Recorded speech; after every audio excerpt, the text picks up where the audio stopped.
오늘부터는 이제 예고한 대로 시편 말씀을 여러분과 함께 나누겠습니다. 제가 지난 이틀 전인가 몸 컨디션이 조금 안 좋았어요. 그래서 약간 몸살 기운이 와서 생강차를 좀 먹었어요. 태국 사람이 이제 만든 태국 생강을 갈아서 말린 거. 근데 그게 제 몸에 조금 이제 안 좋았는지 오늘 새벽에 아주 좀 고생을 했습니다. 아무튼 그래서 컨디션이 그렇게 썩 좋지는 않지만 여러분이 제가 조금 작게 말해도 그렇게 이해해 주십시오. 오늘은 이제 5권의 첫 번째 있는 107편을 말씀드리는데요. 1권부터 4권까지 다 했어요, 우리 교회에서. 그래서 이제 요번이 5권 마지막 하면 시편이 다 끝나게 됩니다. 그래서 오늘은 1권부터 4권이 어떤 얘기인지 모르는 분들이 많잖아요. 그래서 제가 그 앞에 부분을 잠깐 설명을 하고 오늘 본문을 조금 들어가도록 하겠습니다. 시편이라는 이 말은 히브리 말로는 테일림이라 그래서 찬송집 뭐 그런 뜻입니다. 찬송가, 찬송집이다 그런 거예요. 그래서 시편하면 사람들이 자연스럽게 찬송을 많이 생각해요. 그런데 시편 1편을 이렇게 열어서 읽으면 찬송에 관한 말은 나오지 않아요. 오히려 1편을 읽어보면 복 있는 사람은 오직 여호와의 율법을 즐거워하며 그의 율법을 주야로 묵상한다 이렇게 시작해요. 율법이라는 단어가 나옵니다. 그게 이상해요 이게. 그리고 2편을 보면 왕이 나와요. 왕이. 1편은 율법이 나오고 2편은 왕이 나옵니다. 그러니까 1편과 2편은 시편의 서론 부분에 해당한다고 우리가 말하는데 이 서론에서 찬송이 안 나오고 율법과 왕이 나오는 겁니다. 왜 그럴까 하는 거예요. 이것이 이제 시편을 묵상하는 중요한 키입니다. 시편은 찬송이 아니라 율법과 왕으로 시작해요. 그래서 1편, 2편을 합치면 어떤 말이 되죠? 시편이란 뭐냐? 율법을 묵상하는 왕, 그런 얘기예요. 율법을 묵상하는 왕, 이런 말이에요. 율법을 묵상하는 왕은 살지만 묵상하지 않는 왕은 죽는다, 그런 말이에요. 여러분, 시편은요 율법이 주어진 모세 시대를 거쳐서 다윗 시대를 거치고 남북 이스라엘이 분열하고 망하고 바벨론 포로 생활을 마친 후까지 그 전 과정을 거치고 있는데 율법을 묵상하지 않는 이 땅의 왕들이 어떻게 됐는지 아느냐? 모세 시대부터 시작해가지고 이스라엘이 왕정 시대를 거쳐서 망하고 포로 시대에 이르기까지 그 전체 이야기를 통해서 하고 싶은 얘기가 율법을 묵상하지 않는 이 땅의 왕들이 다 망했다, 그런 얘기예요.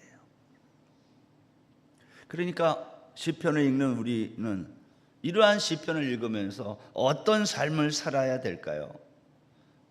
율법을 묵상하고 사색하는 삶을 살아야 되겠다 하는 겁니다. 그리고 그 속에 있는 진리를 깨닫는 겁니다. 이게 시편 전체입니다. 시편은 총 5권으로 되어 있다고 했는데 그 5권 가운데 첫 번째 1권은요 41편까지예요. 41편. 주제가 뭐냐면 복 있는 사람이 누구인가, 그렇게 말할 수 있어요. 복 있는 사람이 누구인가? 복 있는 사람이란 여호와의 율법을 즐거워하고 주야로 묵상하는 사람이지만, 그렇지만 복 있는 사람이 그런 사람이지만 그러나 그 사람은 사망의 음침한 골짜기를 지나는 사람이라는 거예요. 사망의 음침한 골짜기를 지나가지만 이 사람을 복 있다고 말한다니까요. 시편 1권은 이렇게 복 있는 사람이 누구인지를 특별히 다윗이라고 하는 한 시대의 왕을 통해 보여주고 있습니다. 이런 거죠. 복 있는 사람이란 고난이 전제되어 있는 사람. 그래서 다윗의 인생은 고난의 이야기예요. 그러나 그 고난 중에서도 여호와의 율법을 주야로 묵상하는 사람이라는 겁니다. 동시에 일권에서는요, 다윗이라고 하는 한 사람을 통해 하나님이시면서 사람의 몸으로 이 땅에 오신 예수 그리스도를 또 복 있는 자라고 한 거예요. 다윗도 복 있는 사람인데 다윗이 예표하고 있는 예수 그리스도도 복 있는 사람이다. 그것을 시인이 쓰고 있는 겁니다. 그렇다면 여러분, 이 땅에서 예수 그리스도와 연합하여 사는 저와 여러분, 교회는 역시 우리도 복 있는 사람이라는 뜻이에요. 비록 우리가 사망의 음침한 골짜기로 지나가는 인생이지만 그걸 성경은 복되다고 하는 거예요. 시편 1권은 이렇게, 이 땅에서 복이 있는 자 된 교회와 성도는 예수께서 당하신 고난, 그것이 궁극적으로는 승리의 찬송으로 변한다는 것을 확실히 믿는 사람이에요. 그래서 아멘 아멘하고 맞춰요. 1권은 이런 책입니다. 복 있는 사람이 고난 속에 살지만 궁극적으로는 예수 그리스도와 똑같이 승리하는 그 승리의 찬송으로 마친다. 그리고 아멘으로 마칩니다. 2권은 뭐냐면 42편부터 72편까지 총 29편인데요. 2권은 1권처럼 다윗의 시가 여전히 많아요. 근데 2권에는 고라, 아삽, 솔로몬 이 사람들의 시가 포함되어 있어요. 1권이 누가 복 있는 사람인가 라는 주제로 썼다면 2권은 그 복 있는 사람들이 누구냐는 거예요. 정체성. 여러분, 복 있는 사람의 정체성은 뭘까요? 시인은 복 있는 사람의 정체성을 목마름이다 그랬어요. 그래서 42편 2권의 첫 시인 42편 1절이 이렇게 시작해요. 하나님이여, 사슴이 시냇물을 찾기에 갈급한 같이 내 영혼이 주를 찾기에 갈급하니이다. 목마름, 이게 정체성이에요. 복이 있는 사람의 정체성. 여러분, 하나님이 우리를 그런데 왜 목마름의 땅, 이 광야를 지나게 하시냐는 거예요. 광야는 기다림의 땅이라는 것이, 기다림의 땅. 기다리다가 목마르는 사람들. 그러니까 성도의 정체성은 뭐냐? 복 있는 사람의 정체성은 뭐냐? 목마름인데 그것은 기다림의 목마름이라는 거예요. 3권은요 73편부터 89편까지 17편인데 이 3권은 절반 이상인 11편이 아삽의 시입니다. 73편에 보면 시인이 고통을 받아요. 왜 고통을 받는다 그러냐면 악인이 형통하는 것 때문에 고통을 받아요. 저놈이 고꾸라져야 되는데 너무 잘 돼요. 악인이 잘 되니까 그것 때문에 고통을 받는다는 거예요. 여러분, 바벨론 포로에서 돌아온 다음에 이스라엘 백성들은요 경건하게 살아보려고 했어요.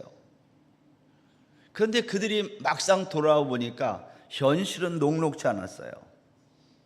포로에서 귀환한 다음에 살기 좋았던 세상이 아니었던 거예요. 너무 힘들었어요. 여러분, 우리 중에도 믿음으로 살아보려고 우리가 얼마나 애써요. 그렇잖아요. 지난해도 그랬고 올해도 그렇고 우리가 신앙생활 잘해보려고 애쓰지만 현실이 따라주지 않아요. 그래서 우리가 좌절하고 실망할 때가 많아요. 내가 그동안 살아온 삶, 경건하고 정직한 나의 삶이 너무 허무하게 느껴질 때가 있어요. 내가 이렇게 살 이유가 있나? 이런 생각. 여러분, 이럴 때는 어떻게 해야 돼요? 이것이 3권이 우리에게 보여주고 싶은 거예요. 아삽 시인은 이때 무엇을 했냐면 사색을 많이 했어요. 생각을 했어요. 시편 73편 16절에 보면 내가 어쩌면 이를 알까 하여 생각한즉 그것이 내게 심한 고통이 되었더니 17절 하나님의 성소에 들어갈 때에야 그들의 종말을 내가 깨달았나이다. 사색한다는 것은 지금까지 살아온 삶을 성찰하고 돌아보는 거예요. 여러분은 살아온 삶을 성찰하고 돌아보십니까? 시인은 그것을 하고 깨달은 거예요. 악인들이 지금 형통하지만 그들에게 있는 갑작스러운 종말이 있다는 것을 깨달았어요. 여러분, 우리 주변에 질문이 없는 사람들이 있습니다. 아무 질문이 없이 살아요. 나는 어디에서 왔으며 또 인생이 끝나면 어디로 가는지 궁금하지 않아요. 그냥 사는 사람들이 있습니다. 근데 그리스도인은 어떻게 살아야 되느냐? 신앙생활은 어떻게 하느냐? 질문하는 거예요. 어떻게 질문해야 될까요? 사색하며 질문하는 거예요. 왜 그래야 되냐는 거예요. 그리고 답을 얻는 겁니다. 신앙생활 하는데 답을 못 얻으면 신앙생활에 재미가 없어요.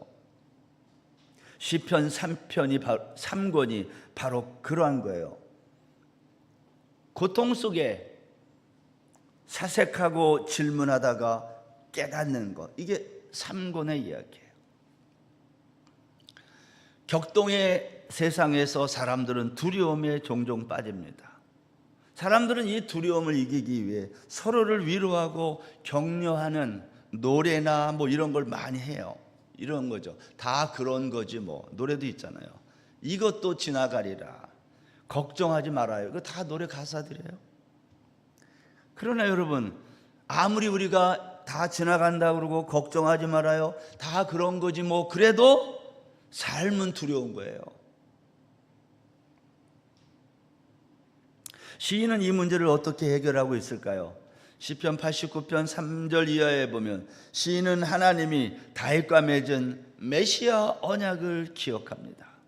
그리고 52절에 가보면 여호와를 영원히 찬송할지어다 아멘 아멘 하고 찬양하고 마쳐요. 시인은 깨달은 거예요. 두려움이 가득한 이 세상에서 이 두려움을 어떻게 이길 수 있을까? 그것은 하나님의 언약을 기억하는 거예요. 영원하고 견고한 언약을 기억함으로 이 세상에서 인생의 두려움을 이긴다는 거예요. 그리고 사권이 시작됩니다. 사권은 90편부터 106편까지인데요. 여기도 17편이에요. 사권을 시작하는 90편은 모세가 지은 시입니다. 모세는요, 우리가 그동안 살펴온 아삽, 고라 같은 다윗과 동시대의 사람이 아니라 그보다 훨씬 전인 약 450년 전의 사람이에요. 따라서 모세의 기도로 알려진 이 90편은요 오랫동안 이스라엘 백성들에 의해 전해져 내려오다가 시편이 만들어질 때에 포함되었을 것입니다. 하나님은요 수백 년 동안 집 없이 종살이하던 이스라엘 백성들과 모세에게 영원한 집을 짓고 함께 살기를 원하셨어요. 이 90편 얘기하는 겁니다. 그래서 땅에 티끌에 지나지 않는 그들을 광야로 인도하신 거예요. 그런데 사람들은 하나님의 이런 뜻을 모르고 광야에서 자신들의 수고와 슬픔을 자랑했어요. 여러분, 수고와 슬픔은 자랑거리가 아니에요. 감추고 싶은 거지. 근데 이스라엘 백성들은 광야에서의 수고와 슬픔을 자랑했어요. 이런 말이에요. 자랑할 거리가 아닌데 자랑했다는 말이에요. 그 결과가 뭐였어요? 원망과 불평이 가득했고 때로는 그들은 광야에서 하나님의 권위에 도전하는 삶을 살았던 것입니다. 여러분, 이런 이야기를 기록한 성경책이 있어요. 사권에 기록한 내용들, 그게 민수기서입니다. 광야는 자랑하는 것이 아니라 깨닫는 곳입니다. 하나님이 왜 우리를 이곳으로 인도하셨는지를 깨닫는 곳. 내가 왜 2026년 1월 달에 여기 방콕에 살게 되었는가? 그걸 깨닫는 게 광야다 그 말이에요. 여러분, 이것을 깨달으면 깨달은 사람들은 가나안에 들어갔고요, 깨닫지 못한 사람들은 광야에서 다 죽어 묻힌 거예요. 시편 4권은 민수기에 기록된 것처럼 하나님의 창조와 구속을 잊고 살아가는 광야 백성들의 모습을 그리고 있어요. 우리가 여기까지 한 4년에 걸쳐서 1권, 2권, 3권, 4권을 다 했어요. 이제 오늘부터는 5권인데요. 이 5권도 제 생각에 한 1년 6개월쯤 걸릴 거라 생각하는데, 이 5권은 시작이 뭐냐면 감사로 시작해서 찬양으로 마친다는 거예요. 자, 오늘 본문 1절 보세요. 여호와께 감사하라. 그는 선하시며 그 인자하심이 영원함이로다. 감사로 시작했어요. 그리고 마지막 시편 150편 6절에 보면 호흡이 있는 자마다 여호와를 찬양할지어다. 할렐루야. 무엇을 감사하고 찬양해야 되느냐는 거예요. 오늘 시인은 하나님의 구원을 감사하고 찬양합니다. 시편은 율법을 묵상하는 왕으로 시작하는데 그러한 삶이 우리의 정체성입니다. 그런데 그런 우리의 삶이 간단하지 않다는 거예요. 사실 삶이란 고통이에요. 저도 오늘 새벽에 왜 이렇게 몸이 이럴까? 그래서 참 힘든 시간을 보내면서 그런 생각이 들었어요. 삶이란 이런 거지, 고통이지. 그래서 시인은요, 삶의 고통에 대해서 계속해서 사색하고 질문하는 거예요. 그리고 깨달아요. 삶이 고통인 이유가 뭘까? 여러분, 우리의 삶이 고통인 이유는 삶 속에서 하나님의 구원을 깨닫기 때문에 고통인 거예요. 이게 무슨 말일까요? 이제 삶 속에서 하나님의 구원을 깨달으면 그 사람은 하나님께 감사하고 찬양하게 된다는 거예요. 근데 우리 인간은 고통이 없으면 생각하질 않아요. 그렇죠, 여러분? 이렇게 시편은 하나님이 행하신 구원을 율법을 통해 깨닫고 그것을 기록한 것입니다. 그렇다면 여러분, 저와 여러분도 이제 인생의 한 복판에서 많은 시인들이 썼던 이 시편을 우리도 써내려갈 수 있는 거예요. 우리가 여기다 기록할 건 아니지만 각자의 시편을 써내려 가보자 하는 거예요.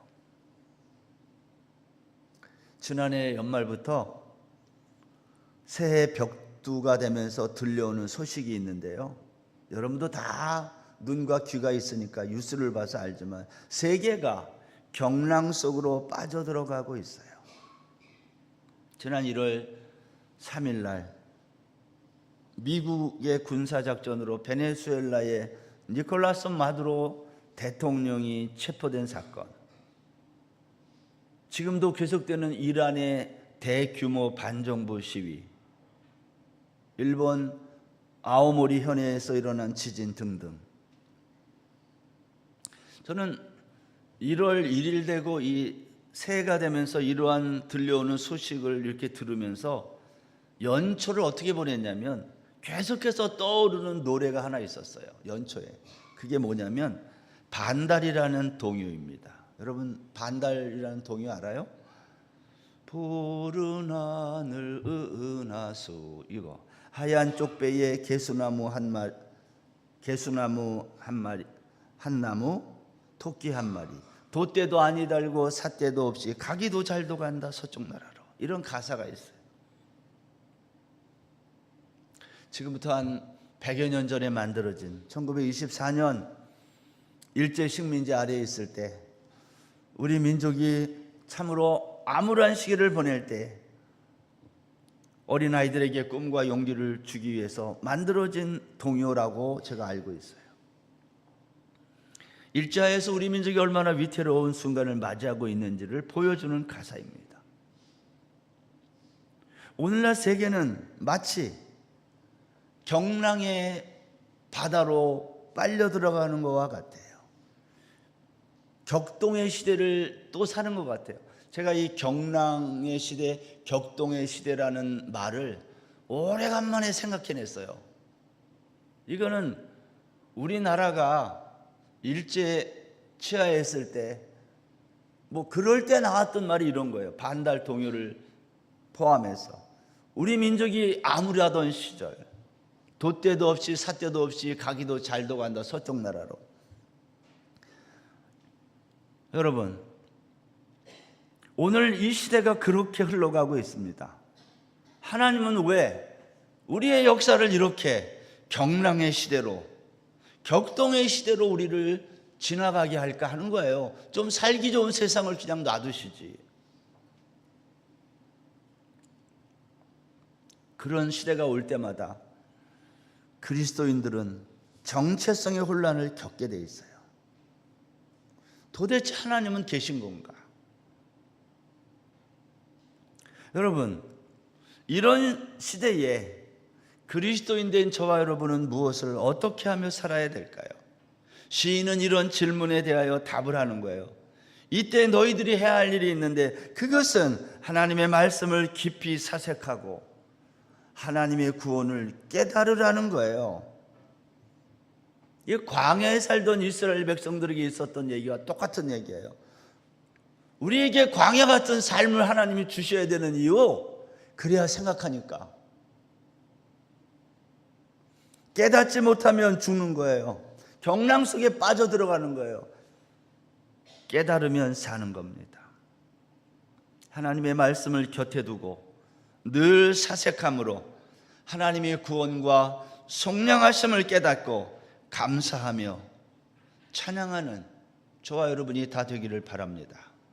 오늘 본문 이제 보세요. 107편에 보면 이 107편의 내용은요, 우리 인생이 네 가지 상황 가운데서 어떻게 구원에 이르렀는지를 기록한 이야기입니다. 그 첫 번째가 오늘 본문인데, 광야 사막길에서 거주할 성읍을 찾지 못해 방황하다가 구원받았다, 그 얘기예요. 1절 보세요.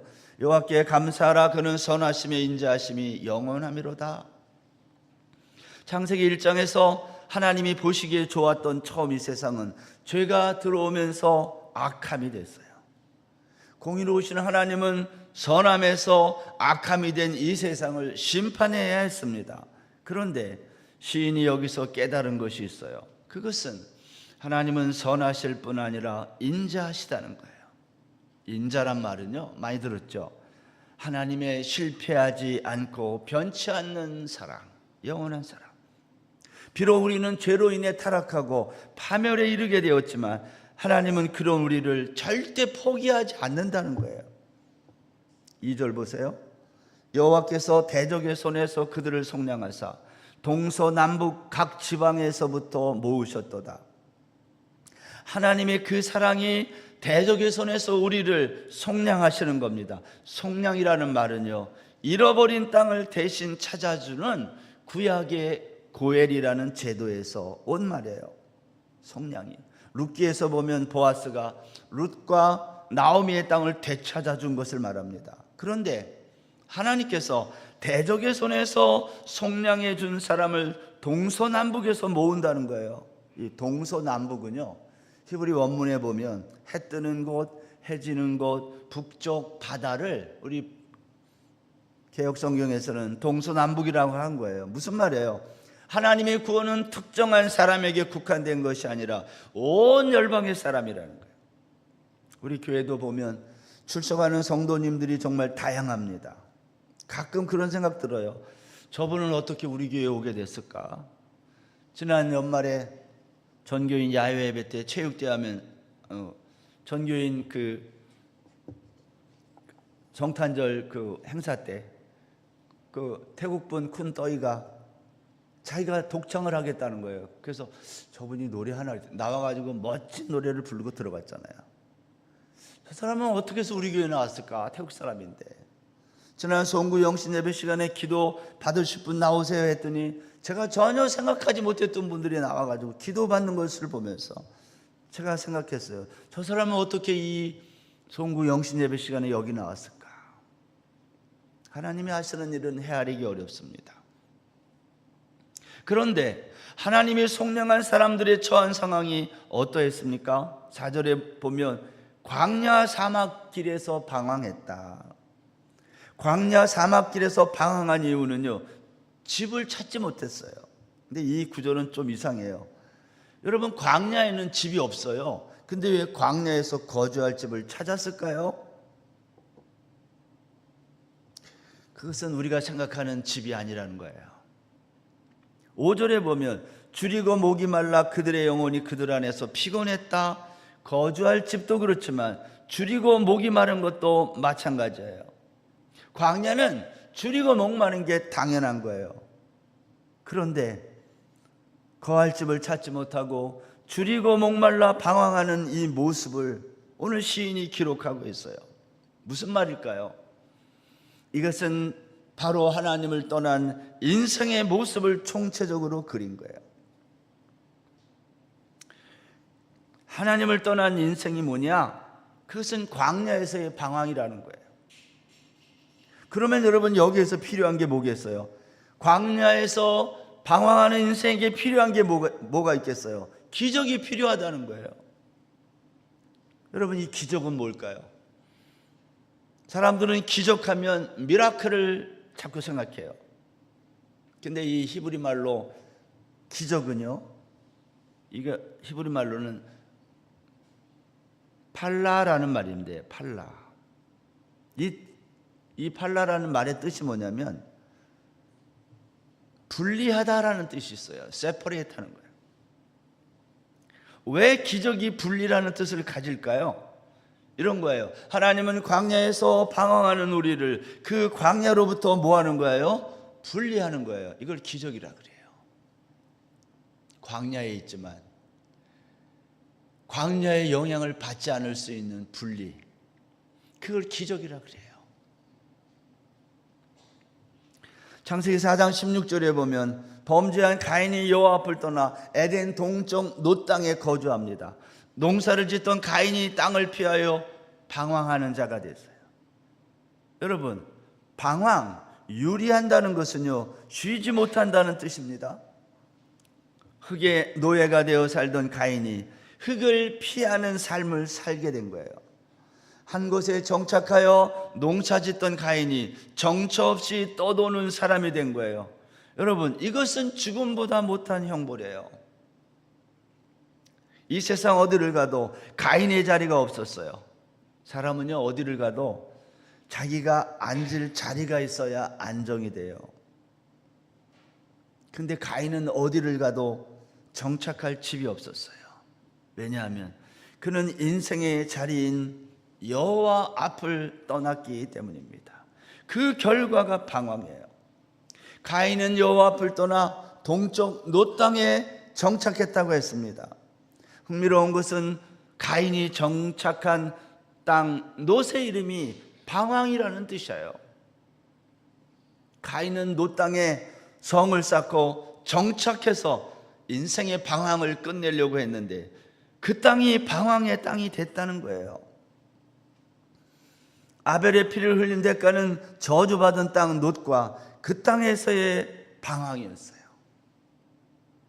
가인은 그곳에서 성을 쌓고 에녹이라고 지었어요. 에녹의 뜻은 바치다라는 뜻이에요. 가인은 자신의 제사가 거부된 것이 늘 마음에 맺혔어요. 그래서 도시를 건설하고 자기가 만든 성을 하나님께 바쳐서 인정받고 싶었던 거예요.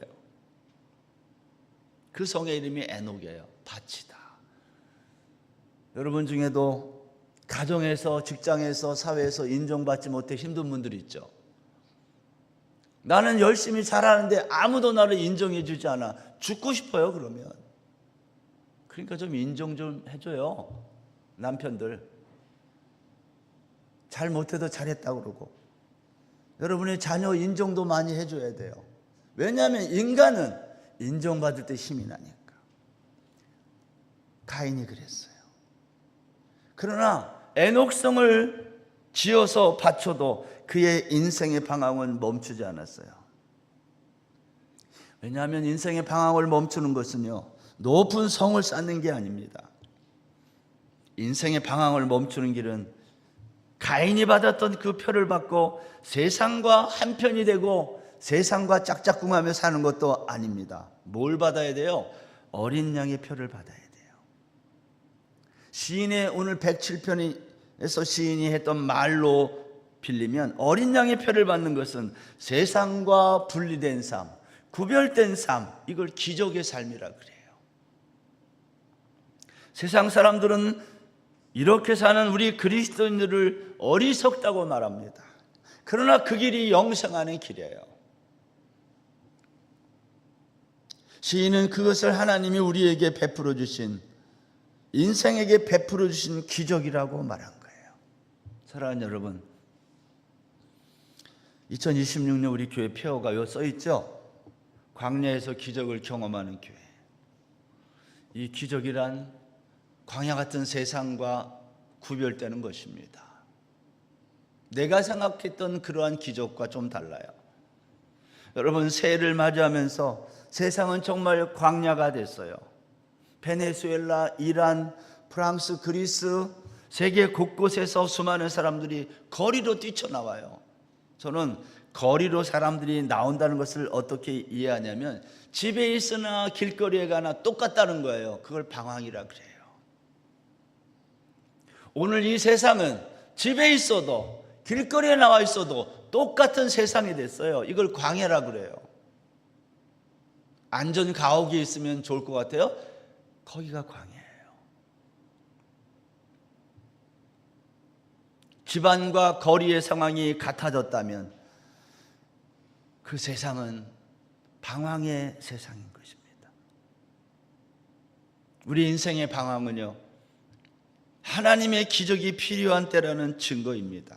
그래서 저는 오늘 여러분이 이렇게 기도하면 좋겠어요. 하나님, 내가 거주하는 이곳에 하나님의 기적을 베풀어 주세요. 하나님, 광야 같은 세상에서 내가 거주할 성읍으로 인도해 주세요. 하나님, 나를 세상과 구별된 자리로, 분리된 자리로 인도해 주세요. 여러분, 새해를 시작하면서 시인처럼 이렇게 부르짖어 기도하는 2026년 한 해 되시기를 주의 이름으로 축원합니다.